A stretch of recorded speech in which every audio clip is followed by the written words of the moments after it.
There's an image that defines a generation. A man in a perfectly tailored suit, emerging from the shadows with lethal precision and effortless charm.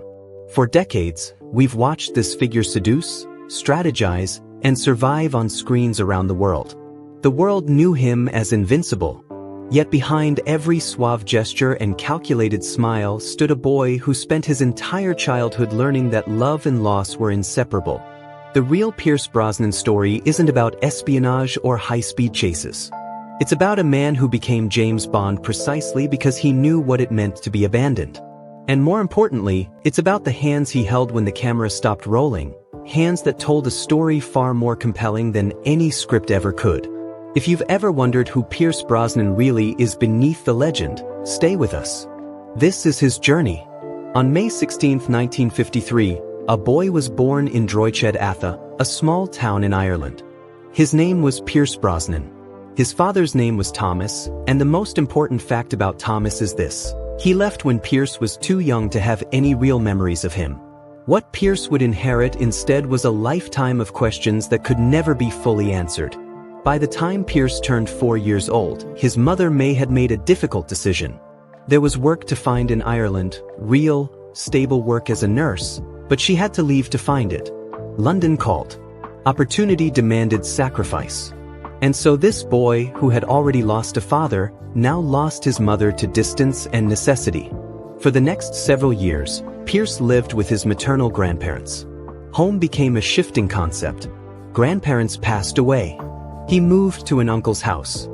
Then, eventually, he found himself in the boarding house of a woman named Eileen Riley, a woman whose name deserves to be remembered because she became the constant in an inconsistent world.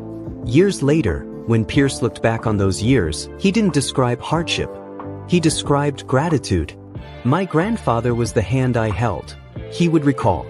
And in Eileen's house, despite the gloomy exterior, the small iron bed positioned beneath a window, shielded by newspapers and green curtains, Pierce found something that might have seemed impossible given his circumstances.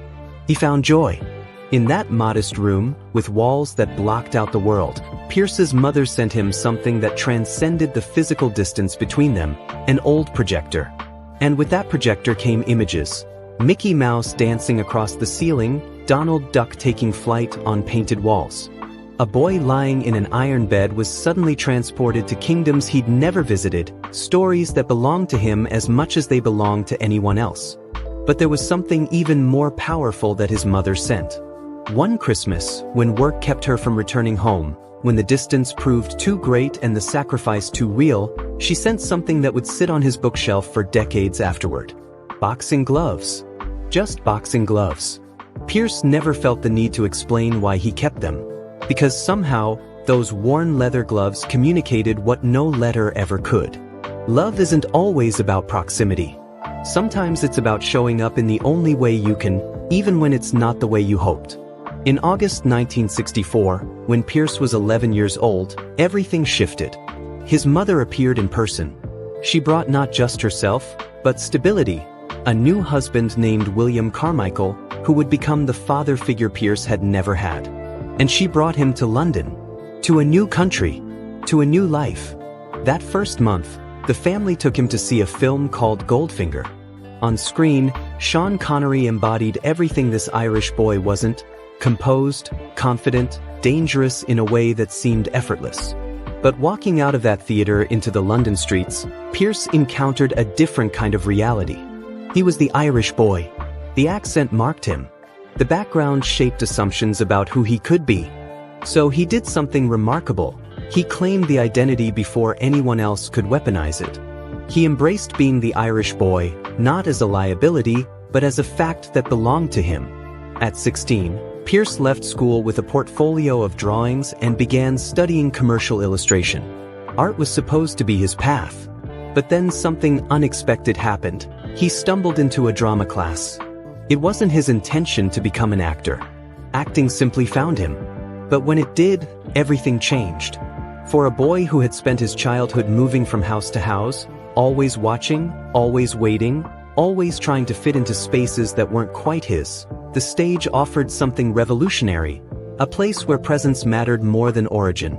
where what you could do superseded where you came from. He pursued this new passion with the intensity of someone who had found a home. 3 years at the Drama Centre London. Classes that demanded absolute discipline. Every gesture analyzed. Every line stripped down to its essential truth. The boy who had learned to adapt, who had survived by observing and adjusting, now discovered that these skills could become art. When acting came to me, it was a liberation, he would later say. But liberation, he was about to discover, comes with a price. When Pierce graduated from the Drama Centre in 1975, there was no agent waiting, no contract, no promise that talent would be enough. What there was instead was work. Real, grinding, unglamorous work in regional theater. He took roles in productions like Wait Until Dark. They weren't flashy. They weren't the parts that make you famous. But they demanded something deeper than fame. They demanded excellence. Every night, he had to earn the right to perform again the next evening. Every performance had to captivate an audience that had paid to be there.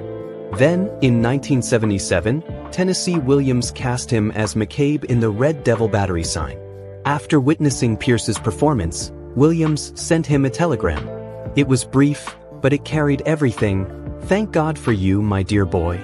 It wasn't a guarantee of stardom, but it was validation from one of theater's greatest minds. And gradually, the doors began to open. By 1980, Pierce appeared in The Mirror Cracked alongside Elizabeth Taylor and Angela Lansbury. That same year, he was in The Long Good Friday with Bob Hoskins and Helen Mirren. The roles were brief, but they were accumulating, building a resume, building a presence, building toward something larger. Television opened wider doors. The Manions of America introduced him to a broader audience. Nancy Astor earned him his first Golden Globe nomination. But the role that would transform everything came in 1982 on American television. In October 1982, Pierce Brosnan became Remington Steele, the mysterious, sophisticated con artist who played opposite Stephanie Zimbalist's Laura Holt. For 5 seasons, millions of Americans invited him into their homes every week. He brought wit. He brought danger. He brought an effortless charm that audiences found irresistible. And he brought something else. He brought James Bond into the living rooms of America, years before he ever actually played the role. Because of Remington Steele, people began to imagine Pierce as 007. They saw the tailored suits, the composed confidence, the way he could convey both menace and magnetism in a single glance. Audiences didn't just watch the show, they cast him in the role they wanted him to play. In 1986, when Roger Moore stepped away from the Bond franchise, those imaginings seemed about to become reality. Pierce was offered the role. Finally, after years of fighting for every opportunity, after climbing from regional theater to television to film, the ultimate prize appeared to be within reach. Then his agent called, but not with good news. The problem was NBC. They still held the rights to Remington Steele. They might want to produce more episodes. Bond producers wouldn't allow their new 007 to be tied to a television series. Pierce was assured everything would work out. The option period was only 60 days. Surely it would be resolved. It wasn't. On the very last day of that option period, as Pierce was heading to meet Cassandra, carrying a bottle of champagne to celebrate on the beach, his phone rang. NBC had decided to produce additional episodes. The deal had collapsed. Timothy Dalton would become James Bond instead. It was a shock, Pierce would later say, with the remarkable understatement of someone who had spent his life learning that disappointment was simply part of the equation. Then he went back to work. While the world was watching Pierce pursue his career, something equally important was happening in his personal life. Somewhere in the mid-1970s, when he was still struggling for recognition and his future was entirely uncertain, he met Cassandra Harris. Cassandra came with 2 children from a previous relationship, Charlotte and Christopher. And in that family unit, Pierce discovered something he had been searching for his entire life without fully knowing it, a home that wasn't temporary. A place where he belonged not because he had earned it through performance or adaptation, but simply because he was wanted there. When Charlotte and Christopher's biological father passed away, Pierce made a choice that went beyond marriage. He adopted them. He gave them his name. He became, in every meaningful way, their father. And in 1980, when he married Cassandra, he wasn't just marrying a woman.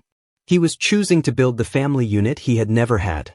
In September 1983, their son Sean was born. Pierce was still fighting for bigger roles, still grinding through auditions and minor parts. But within his own home, he had already achieved something more important than success. He had found fulfillment in being a husband and a father. Cassandra understood the uncertainty of an actor's life because she had lived it herself. She had appeared in For Your Eyes only years before Pierce would ever play Bond. She encouraged him. She helped him make impossible choices. She stood beside him through every rejection and every small victory. Their home was filled with the sounds of family life, children's laughter, conversations about work, the everyday bustle of people who chose to build a life together. It was everything that Pierce's childhood had never been. It was permanent. It was secure. It was love that didn't require an explanation or an apology. In 1987, while filming The Deceivers in India, Cassandra began feeling exhausted in ways that sleep couldn't fix. Her abdomen swelled. The symptoms multiplied. When they returned to London and doctors performed surgery, they discovered the truth: ovarian cancer. The diagnosis didn't just change Cassandra's life. It rewrote the entire family's existence. She underwent 8 surgeries. She endured approximately 18 months of chemotherapy. But Cassandra didn't become a passive patient. She learned about her options. She made her own medical decisions. She fought with the kind of dignity that comes from knowing exactly what you're fighting for, not just your own life, but the life your family would have to continue living. Pierce describes himself during those years as a quiet presence. He was there. He held her hand through the treatments. He stayed beside her when the test results came back uncertain. He was the steady force in a world that had become terrifyingly unpredictable. Sean, their young son, responded in his own way. He pretended to be a doctor. And in the way that children have of understanding what adults are struggling to accept, he used that role to care for his mother. He would stay by her side, keeping her company, making her feel less alone in the exhaustion that chemotherapy brings. Even as illness tried to rewrite their story, the family refused to let it become the only thing their story was about. There were still moments at their Malibu home where friends would see the children laughing and splashing in the swimming pool while Cassandra watched from the sidelines, still present, still mothering, still living even as the disease tried to claim her. Just 2 days after chemotherapy treatments left her exhausted and her hair beginning to fall out, she walked the sloping grounds of a property with Pierce, imagining their future there, deciding to buy it. That house became a sanctuary, a place where she felt at peace. During those years, Pierce also rediscovered painting. He picked up a brush and created art with his own hands, channeling the fear and helplessness into something tangible, something he could control in a situation where control was an illusion. As Cassandra's condition worsened, the available treatments gradually revealed their limitations. There were no more options. No more strategies. Just the reality of what was coming. Pierce later admitted something that would haunt him. He never asked Cassandra if she was afraid. There was a silence between them that he couldn't break. But Cassandra's determination remained extraordinary. About a week before her final hospitalization, as Pierce struggled with confusion and anger about the injustice of it all, it was Cassandra who comforted him. They had almost nothing left. But they still had each other. In the hospital, they held hands and prayed. A priest left passages from the Bible. Pierce, the man who had memorized countless lines on stages around the world, tried to read them aloud beside his wife's bed. But the words wouldn't come. He fumbled. He apologized for not reading them properly. Cassandra leaned closer so she could hear him. She smiled. And in what would be the last words Pierce would clearly hear from his wife, she said, "Always the actor." Even at the end, even facing the end, she saw him. She understood him. She loved him. On the morning of December 28, 1991, one day after their 11th wedding anniversary, Pierce held Cassandra in his arms while staying on the phone with their daughter Charlotte in London. A few minutes later, Christopher arrived. Cassandra passed away at the age of 43. That afternoon, Pierce returned home and lifted his young son Sean onto his lap. He told him, gently, that his mother was gone. Tears filled the little boy's eyes, but they never fell. Sean simply whispered that his mother would no longer be in pain. Pierce sought out a psychologist to help both himself and Sean navigate the grief. But he also made a deliberate choice. He would not hide his tears from his children. He would show them that grief was something you could feel and survive simultaneously. He chose work that allowed him to leave in the morning and return home each evening. He stayed in constant contact with Charlotte. He provided stability for Christopher and Sean. 4 months after Cassandra's death, Pierce shared something with the world. She is still present in every part of who I am. The world had no idea that this man, this actor who would soon become James Bond, who would embody sophistication and control on screens everywhere, had just had his entire world shattered. The resilience that audiences would later admire in his performances had been forged not on any stage, but in hospital corridors and quiet moments when two people held each other's hands and faced the unfaceable together. For 8 years, Pierce carried the disappointment of 1986 with him. He continued building his career. He appeared in The Fourth Protocol alongside Michael Caine, playing against type as a colder, more dangerous character. He appeared in Mrs. Doubtfire with Robin Williams and Sally Field, proving he could seamlessly transition between genres, from threatening to romantic to humorous to remarkably restrained. The world was watching him succeed. But James Bond remained the role that got away. Then, in 1994, 14 years after first meeting Cassandra, 3 years after her death, the phone rang again.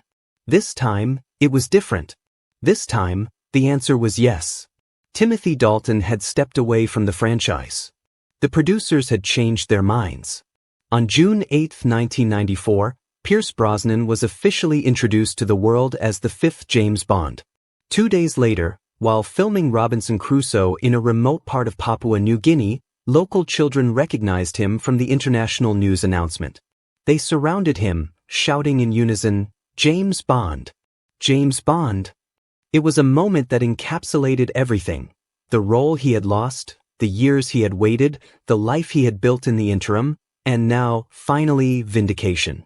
GoldenEye premiered in 1995, after the Bond franchise had been silent for 6 years. The Cold War was over. Audiences had changed. The uncertainty about whether Bond could survive in a post-Cold War world was palpable. Pierce brought something new to the role. He combined the sophistication that had defined Remington Steele with a tougher, grittier edge that suited a new era. When he looked at Judi Dench's new M character, there was a tension, a clash between old approaches and new realities. He was sophisticated, but he was also dangerous in a way that suggested internal conflict, not just external threats. The film opened to tremendous success. It became an international phenomenon. It earned more than $350 million worldwide, making it the highest-grossing Bond film of its time. For Pierce, it represented something more than box office numbers. It was the culmination of a journey that had begun in regional theater, progressed through television, survived rejection and disappointment, endured personal tragedy, and finally arrived at the moment when the boy from Ireland became the world's most famous spy. The world had waited to embrace him as James Bond. But they had never imagined the weight he carried into that role, the memory of Cassandra, the responsibility to his children, the understanding that fame couldn't protect you from what mattered most.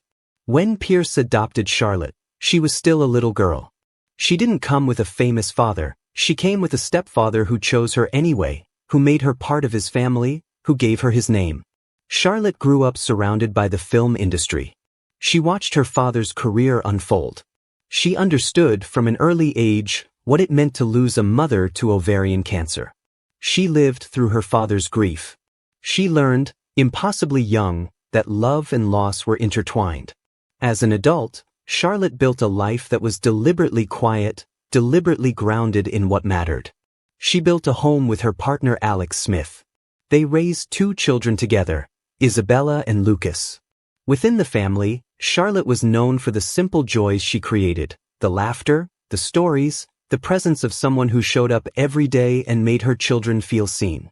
Then, nearly 20 years after watching ovarian cancer claim her mother, Charlotte received the same diagnosis. Pierce had already traveled this road once. He knew the surgeries. He knew the chemotherapy. He knew the way hope and fear become indistinguishable. He knew how to show up quietly beside someone facing the unfaceable. Throughout 3 years of treatment, Charlotte did everything she could to continue being a wife, a mother, a daughter, and a sister. And Pierce did what he had done before. He stood beside her. By June 2013, Charlotte's time was running out. But something miraculous happened. Just weeks before her death, Charlotte married Alex, the man with whom she had built her life, the man who had stood beside her throughout her illness. That day wasn't about fighting the disease. It was about love. It was about family. It was about gathering the people who mattered most and celebrating what they had built together. For those precious hours, hospital visits faded into the background. Treatment schedules became irrelevant. All that existed was a woman, the man she loved, and the people who loved them both. On June 28, 2013, Charlotte passed away in London at the age of 41. Alex was by her side. Their children, 14-year-old Isabella and 8-year-old Lucas, were there. Her brothers Christopher and Sean were there. Pierce wrote only a few brief lines in his public statement. He called her his beloved daughter. He asked everyone to pray for her children. He asked for a cure to be found for the disease that had claimed both her mother and her daughter. A year later, Pierce appeared on Stand Up to Cancer in 2014. He spoke about Cassandra. He spoke about the last time he held Charlotte's hand. He spoke about watching his family lose 2 generations to the same disease. Then he fell silent. He didn't need to say anything else. The image said everything. A father who had held his wife's hand through terminal illness. A father who had held his adopted daughter's hand through terminal illness. A father who understood, in a way most people never have to, what it means to be powerless in the face of the people you love most. The greatest gift his family left him was not their absence, but the profound understanding they gave him about what matters. Cassandra had shown him that dignity doesn't disappear when the body fails. Charlotte had shown him that love can continue even when time runs out. Charlotte is remembered for the qualities that cancer could never take from her. The ability to make people laugh. The presence that made people feel loved. The mothering she gave her own children. And in his family, she continues to live, through Isabella and Lucas, through the memories that her father and brothers carry, through the love that didn't end when her life did. In Cabo San Lucas in 1994, 3 years after Cassandra's death and before GoldenEye made him internationally famous, Pierce met Keely Shea Smith. She was working as a journalist. They met at a party in Mexico. Their relationship began as something fragile and new. Pierce's family was still carrying the pain of earlier losses. He didn't need someone to rescue him or replace his past. And Keely never had to compete with the memory of Cassandra. What they built together belonged to an entirely different chapter of life. Keely brought to the relationship not just companionship, but conviction. She was a journalist passionate about environmental issues. She later became a filmmaker and activist. Long before they married, Pierce stood beside her in environmental campaigns and charitable initiatives. They shared a love for the ocean, for wildlife, for the future their children would inherit. Their marriage wasn't built on Hollywood romance alone. It was built on family life and a shared commitment to something larger than themselves.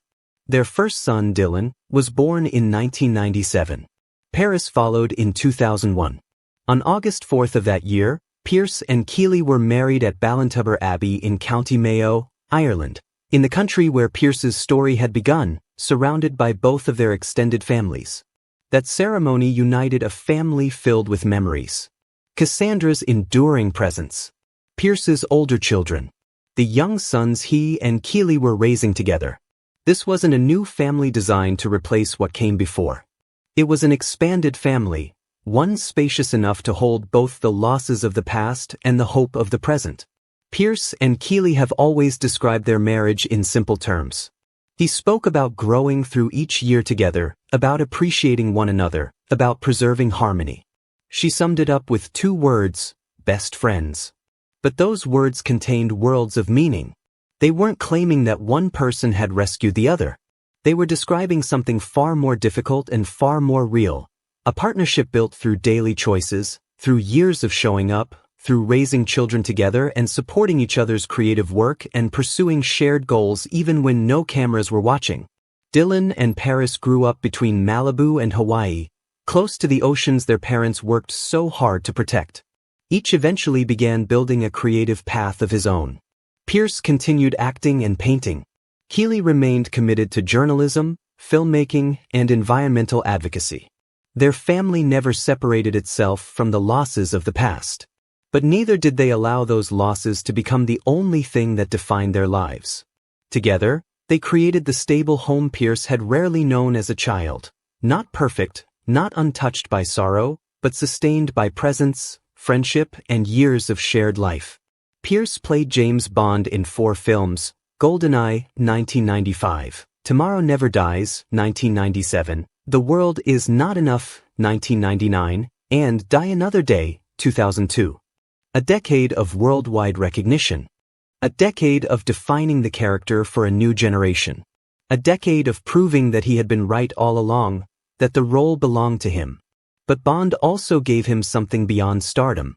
It gave him the financial security to establish Irish Dreamtime, his production company. It gave him the power to shape projects beyond the image of 007. It gave him the platform to direct attention toward causes he believed in. In 2002, his final Bond film was released. But the ending he received wasn't the one he deserved. In 2004, while filming After the Sunset in the Bahamas, Pierce received a phone call from his agent. The negotiations were over. Producers Barbara Broccoli and Michael G. Wilson spoke with him personally, briefly, confirming that the franchise would be moving in a new direction. Pierce thanked them and said goodbye. Years later, he admitted that the unexpected ending left him with a sense of emptiness and the feeling that there was still unfinished business. The disappointment was undeniable. But it never overshadowed what playing Bond had given him. Nor did it define what would come next. His first answer to that new chapter was The Matador.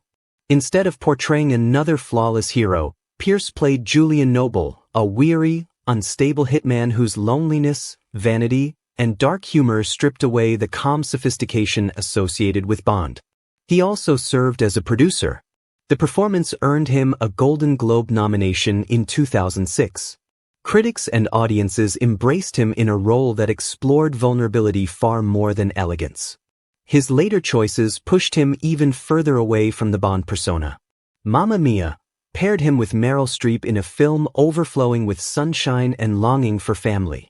The November Man brought him back to the spy genre, but in an entirely different way, giving him the opportunity to create a new action hero without repeating 007. It wasn't the move of an actor who had lost his chance.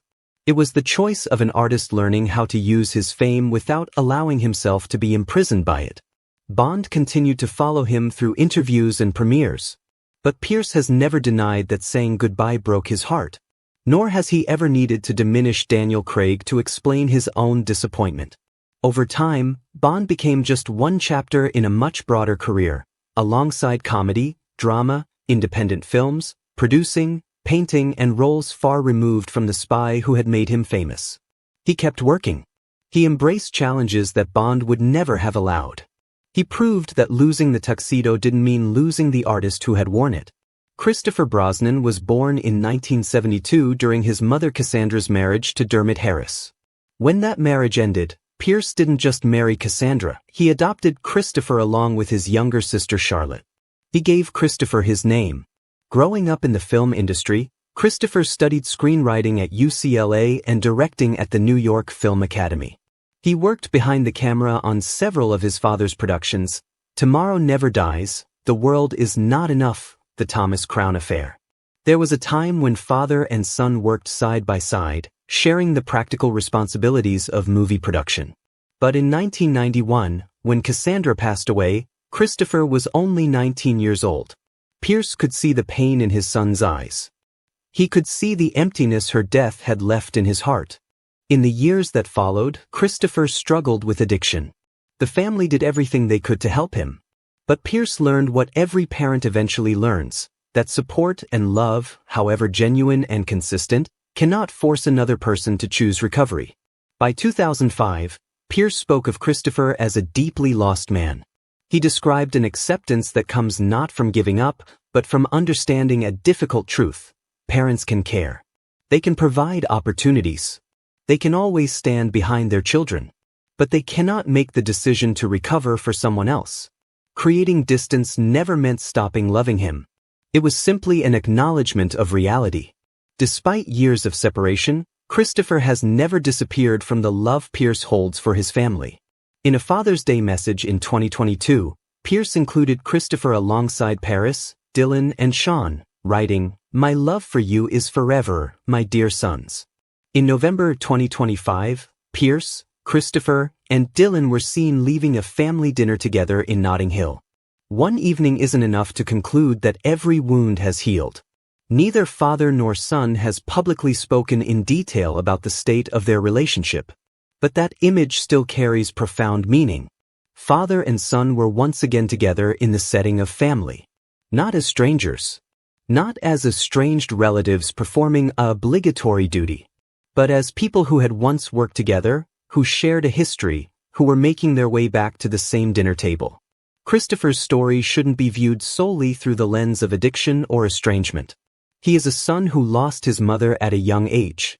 He is a film student who studied the craft alongside his father's career. He is a member of production crews who once worked alongside the man who adopted him. Pierce's decision to establish boundaries cannot erase that shared journey. Just as one family dinner cannot erase more than 2 decades of hardship, what it offers is something far simpler. A sign that perhaps the door between them was never completely closed. That even after many years apart, a family can still find its way back. Pierce Brosnan cannot change the losses that shaped his family's life. But he has refused to allow their meaning to remain confined to hospital rooms or private memories.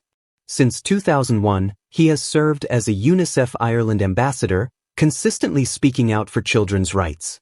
After Cassandra and Charlotte both lost their lives to ovarian cancer, he announced the creation of a research initiative dedicated to developing more effective treatments for the disease. Together with Keely, he has spent years supporting environmental campaigns. From protecting the gray whale habitat at Laguna San Ignacio to opposing an industrial energy project off the California coast, the famed James Bond brought him became a way to direct public attention toward people and places that might otherwise never have received the same recognition. At 73 years old, Pierce continues to create. He remains involved in new projects like The Giant and Mobland. Painting continues to be an indispensable part of his life beyond the screen.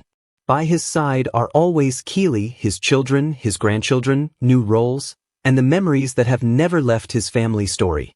Cassandra is still remembered. Charlotte is still remembered. Christopher is as well.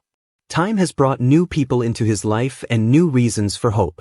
But it has never demanded that anyone forget those who are gone. As a child, Pierce remembered his grandfather as the very first hand he ever held. Many decades later, he held Cassandra's hand during the heartbreaking farewell that only love can make bearable. Years after that, he held Charlotte's hand in the same way.